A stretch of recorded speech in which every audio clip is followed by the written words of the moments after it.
I'm going to continue to read from the book of Belonging, which is what I've been reading over the past few weeks.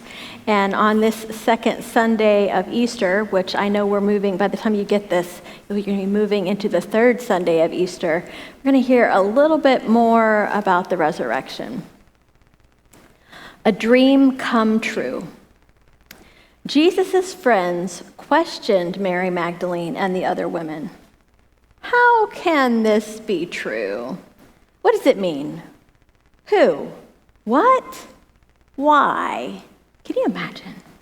Who better to ask than Jesus himself, who visited many of them over the next few weeks? He hugged them and feasted with them. He took walks and taught them about the scriptures. He fished with them and made them breakfast. Can you imagine the joy and amazement they felt? How could they believe what they were seeing? How could they not believe? There's even a picture here. It's like a conversation between two women. It's true, look. And another one, oh, it's Mary. She sees him.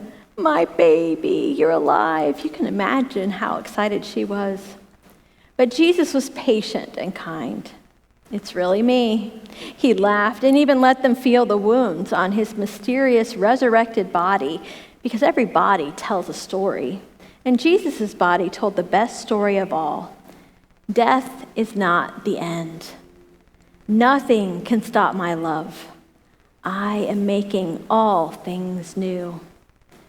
And there's a picture of him on the beach with his friends. I just love the beach. Jesus was showing them what it looks like when God's dream comes true.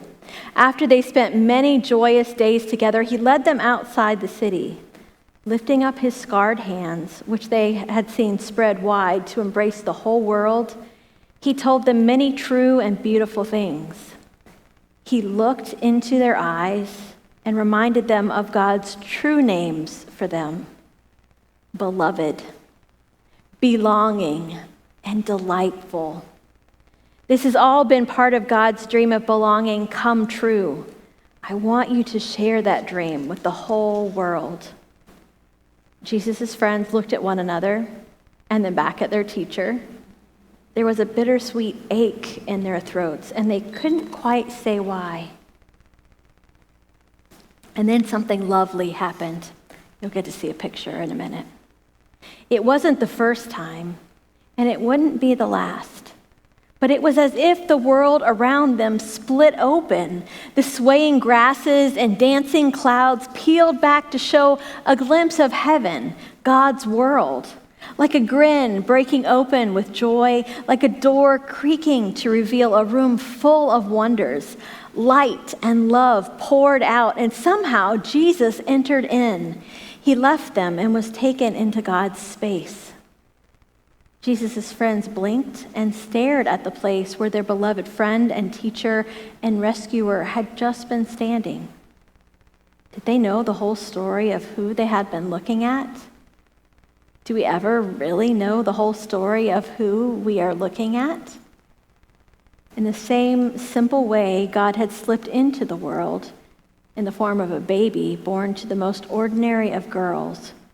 God was changing everything through Jesus. And nobody had even realized it. Something bright and kind and beautiful was shifting in the universe and in human hearts forever.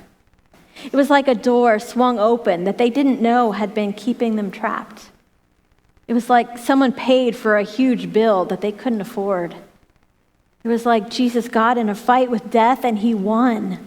It was like Jesus had showed them how to live and love, but now was leaving so they could practice on their own.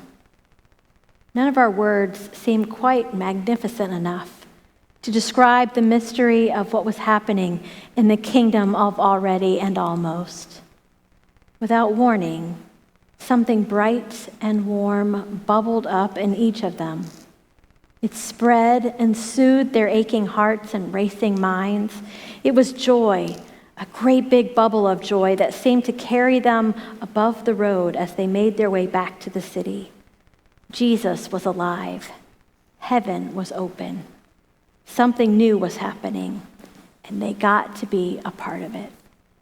I'll see you next week.